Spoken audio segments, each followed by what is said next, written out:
Yeah, once again, talk about that 52-second last 400 and take us through that last 400. So, thank you very much, Paul. The last 400 meters was exciting, and because I was just looking at that point, my head was just counting the numbers. I was thinking to myself, we have 1, 2, 3, I think 5 people ahead of me, and I was telling myself, well, this is it. It is now or just, it's not going to happen. So I was really feeling composed because my coach told me to not react too hard, too early, because if you are to kick 400 meters to go, you might really miss it that way. And so all I had to do is basically concentrate, be patient, and wait until the last 100 meters to go. And it worked that way. I wasn't surprised that a lot of athletes were in front of me because I knew that was going to happen. But if I was remain composed and patient, I was going to make it. Bernard, a year ago, I remember you were upset you didn't make the World Championship team, and you said you wanted to do it for your kids, and that's what made you upset. Today you did that, you made it to the Olympics. I'm wondering how happy were you? Have you ever been happier to cross the finish line and win a race like this, especially to do it for your kids? I appreciate that question because let me tell you, last year I was in tears because I was thinking exactly things that my kids told me. Daddy, you're gonna make it, and they knew what I was going through. I was sick, and coming in here not knowing how I was going to run, and my kids were telling me, Daddy, we are going to make it, and I told them, kids, I'm going to do my best, and I'm going to make it for you guys.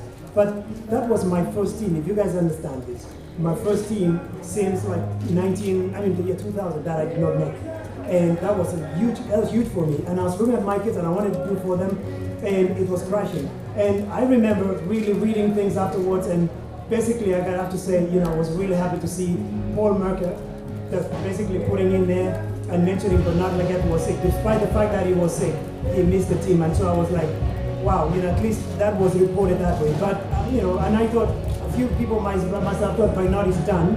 But I knew that if I'm healthy, I'm going to be able to do it again. And I was really glad that at this point, I'm healthy. I've been training so well with Coach Lee.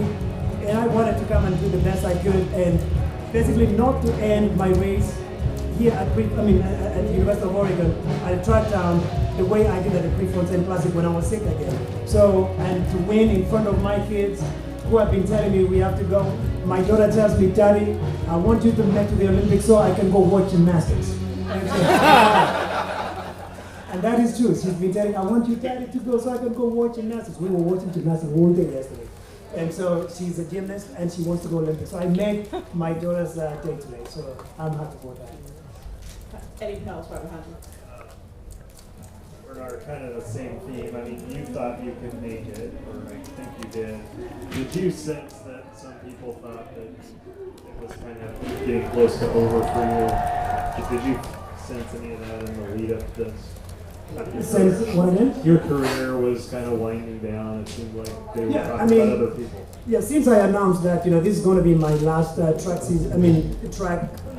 racing for me, and then I'm going to move up to the roads, at the end of the year, and of course moving forward. I think a lot of people thought, well, we never know how he's going to perform, and that did not settle in my head that hey, I'm done complete and I cannot even make the team. I was concentrating and training so hard and making sure that we make the team to do it. And I know my competitors were not ruling me out. That I know for sure. These guys, if you ask them, they are going to say, we knew Bernard Lagat will be done when we know he's not running completely. But whenever he's there, all these guys tell me every time. Jelimo, when I ran with him in indoors, he was telling me, Bernard, you're going to make Rio, by the way. And I'm like, this young guy, even he doesn't know me that well, but he still counts on me. So my competitors knew me, that I would still make it. But it is just a matter of, well, if you're healthy enough, you can do it. But then they knew that I was healthy when I ran the good qualifying round on Monday. And so everybody knew it could be for everybody to go. And so I was one of them that wanted to go. Here in front. But let me just interfere. Yes. You know what though? Yes. Age is just a number. Don't worry about it. Thank you. I know it better. This is for Paul Jelimo. When you were growing up in Kenya, when's the first time you remember hearing about him? And did you ever imagine that you'd be sitting here at the same table, having won the same race as Bernard? I've been looking up to Bernard Lagat. Been looking up to him, and I'm trying to polish my racing style. I want to be like Bernard Lagat in the future.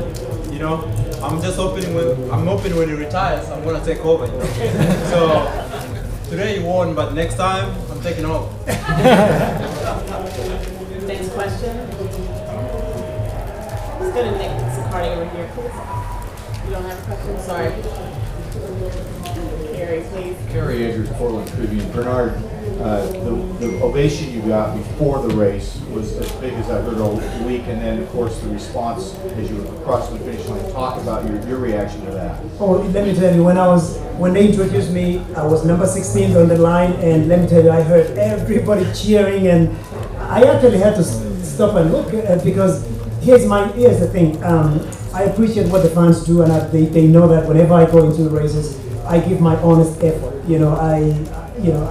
I'm respectful for everybody. I do my, I race really with a lot of integrity, and therefore they want to see somebody like that succeed. And I've been here since college.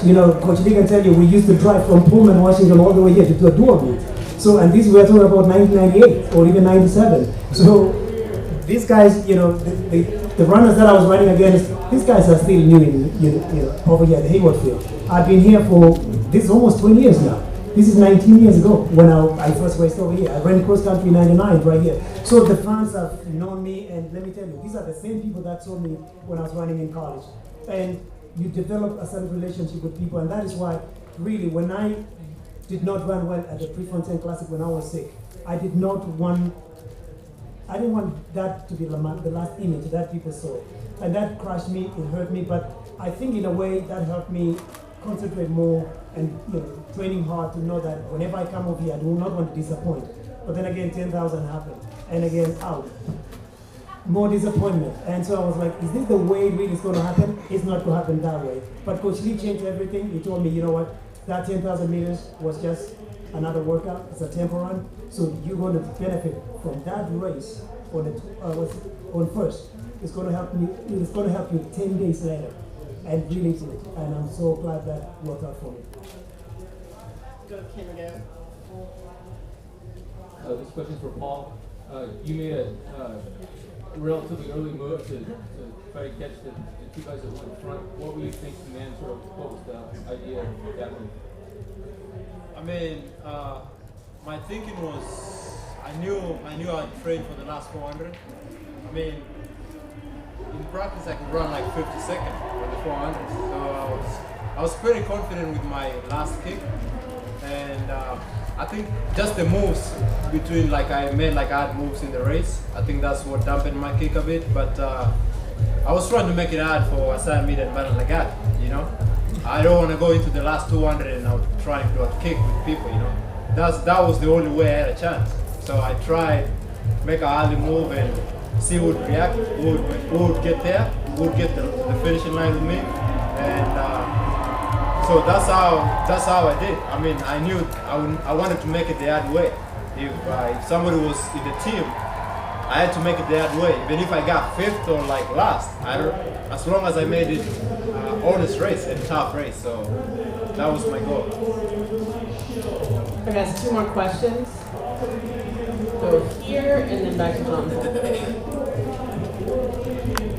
Could you just talk about your race, how you felt, and then did you know Bernard was coming that hard? When did you see him pick it up? I wasn't really paying attention to what was going on behind me.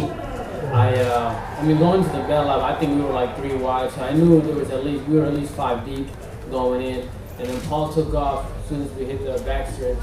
And I remember thinking about, because he accelerated such a, it was too quick for me to go that fast that early. So I just wasn't panicking. I just knew we had 300 meters to go, and I just trying to stay with him. And then once we hit the 200 meter, I just started accelerating. But I remember glancing at the screen and seeing that was about just outside of my tread leg. And I knew that, that was about as far as I knew what was behind me. And then he came around me and just straight away. Even at that, I I didn't really know. It was kind of blurry what happened in that last 80 meters, but I just knew that whatever, I just had to, focus on ahead of me, and there was 2 guys ahead of me with, Lagat and Paul, and I even came up on him, and then I tried to go around Lagat to get, so I thought I was going to win for a second. Trying to go around him, and then, ran out of distance. Okay, last question with Jonathan. Hassan, you DNF'd in the 10K. How did you bounce back mentally from that? And did you ever doubt yourself after that result that you'd be able to make this team? To be honest, after that 10K, I was devastated. I wasn't even thinking about the 5K. It was, my mind was all cluster, and because of the people that that around me, my coaches, my agents, everybody was just so they rushed into recovering, getting ready for the 5K, whether it was fluid, wet towels, everything they can think of. They just had me lay down, and they knew what was going on in my head, that I was devastated, but they tried to do everything they could because they knew how important it was in the next 30 minutes, how important it would be to the body. And the next day, it was like I never raced again. I was fresh. And from that point on, I forgot about the 10K. I said I got the fastest 5K coming in. I said I was the man to beat, and that was the only mindset I had.